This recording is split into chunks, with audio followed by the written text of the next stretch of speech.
is the famous Lekki-Epe Expressway in Lagos. In 2008, the African Bank of Development provided a loan of about $85 million to upgrade and rehabilitate this expressway. And this is not the only big project you will find in Lagos. We have the Oshodi Interchange and the Eco-Atlantic, amongst others. The truth is, a lot of people have always associated big projects like this with development. Unfortunately, that is not true. In 2018, someone told Nigeria's National Economic Council that its development plan was flawed. That someone was Bill Gates.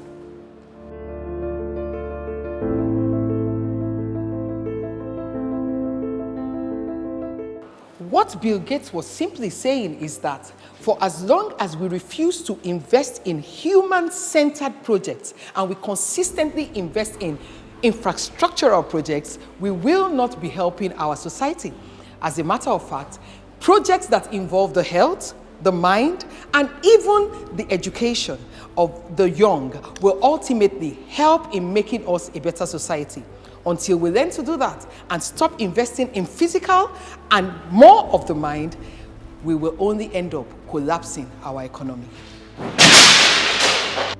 Other African cities like Kigali, Accra, and Addis Ababa are beginning to understand the importance of investments in human capital, especially in health and education, as key drivers to inclusive growth.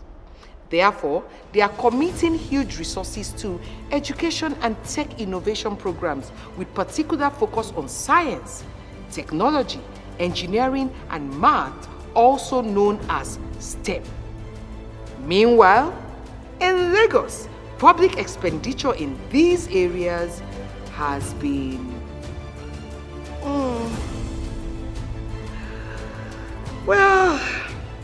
let's just say funding towards these areas has been a bit paltry and inconsistent.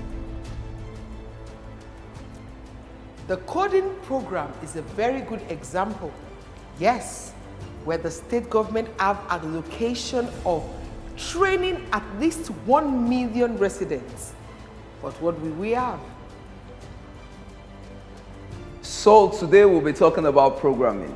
What is programming? Anyone? Excuse me, sir. We already know what programming is. It's part of the basics. We are here to learn how to code. I think you are not meant to be in my class. This program has been put together by the government for only primary and secondary school students. Eh? Yes. So you have to leave my class now. Wow. A training program that was created for at least 656 schools and 32 communities have sadly been reduced to this. Just secondary and primary schools. Reducing the pathway for the people that really need to benefit from this training. Sad. Well, I guess it's back to street trading for me. Who cares? Well, it's back to street trading for him, and like the teacher said, who cares? It's just another part of the statistics. So, as we were saying, Our health infrastructure is also weak, from poor staffing to inadequate equipment, lack of essential drugs. Where is this woman now? Mosquito. If I don't even carry like this, like say I don't enter one chance. Nurse! Where you there now? I don't know this guy. Oga, calm down now. Why you dey disturb other patients? Woman, come, you won't kill me here now. It's me this. See my body. What you say happen for you? Nothing happened to me. See now, the drug where you give me, it don't expire, John. You won't kill me here. Oga, no vex you. No vex. Abeg, I'll go for doctor for you, eh? Which kind of hospital with this self? Abeg. To get bed yesterday, now it dey difficult.